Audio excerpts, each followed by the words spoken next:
मुस्लिम लोगों की डिमांड थी उस समय, और गांधी ने सिग्नेचर कर दी और गांधी ने कहा आपकी सारे मांग मैं कबूल करता हूं। मुस्लिम डेलीगेशन ने सोचा गांधी ये जाति से बनिया है, हमको अगर कुछ दे रहा है तो कुछ मांगेगा जरूर। इसलिए मुस्लिम लोगों ने पूछा कि इसके बदले में आपको क्या चाहिए। गांधी ने तब अपने जहरीले दांत वहां पर निकाले और गांधी ने कहा कल सुबह जब राउंड टेबल कॉन्फ्रेंस को शुरुआत होगी और जैसे ही अंबेडकर अपने चेयर से खड़े होकर जो जो हक और अधिकार अपने लोगों को मांगने वाला है उसको तुमको विरोध करना पड़ेगा, उसको विरोध करो। क्या किया पता है मुस्लिम भाइयों ने? मुस्लिम भाइयों ने कहा कि अस्पृश्यों के, अछूतों के हक और अधिकार में से अगर आप हमको कुछ देना चाहते हो तो हम कतई स्वीकार नहीं करेंगे। दूसरे दिन ये मुस्लिम बाबा साहब के बाजू से खड़े हुए, बाबा साहब अंबेडकर जी के बाजू से खड़े हुए और बाबा साहब अंबेडकर जी को इस देश में कॉम्युनल अवार्ड जाहिर हुआ। आज का जो आपका रिजर्वेशन है ये भारत सरकार ने दिया हुआ नहीं है। आज आपकी जो पॉलिटिकल रिजर्वेशन है ये भारत सरकार ने दिया हुआ नहीं है। आज आपके जो वोट देने का अधिकार है ये भारत सरकार ने दिए हुए नहीं है, ये बाबा साहब ने राउंड टेबल कॉन्फ्रेंस से लाए हुए अधिकार है, राउंड टेबल कॉन्फ्रेंस में लाए। और तीसरा उदाहरण देता हूं क्यों बुलाया मुस्लिम को।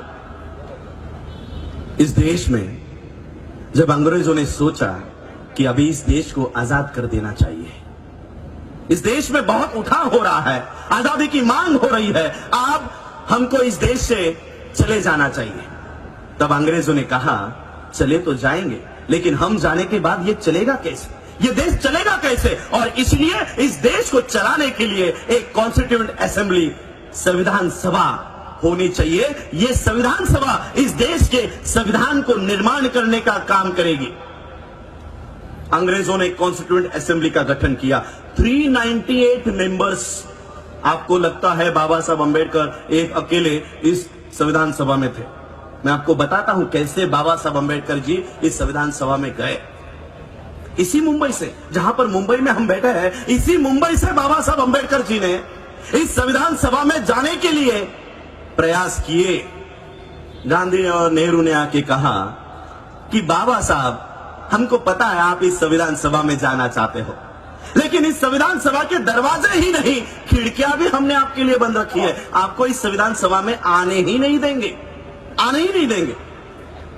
बाबा साहब अंबेडकर जी की कोई भी किताब उठाओ, बाबा साहब ने लिखी हुई राइटिंग एंड स्पीचेस उठाओ, उसमें बाबा साहब अंबेडकर एक बात के लिए जोर देते हैं और वो है ये है कि हमारे लिए सेफ गार्ड्स निर्माण होने चाहिए, हमारा सुरक्षा कवच होना चाहिए। और ये सुरक्षा कवच संविधान सभा में जाने के बाद ही बन सकता था, लेकिन इस संविधान सभा में बाबा साहब को आने के लिए मनाही कर दी गई थी। तब बाबा साहब की ये बेचैनी जोगेंद्र नाथ मंडल इन्होंने देखी। जोगेंद्र नाथ मंडल इन्होंने देखा कि बाबा साहब इस संविधान सभा में आना चाहते हैं, लेकिन ये लोग बाबा साहब को संविधान सभा में आने नहीं दे रहे।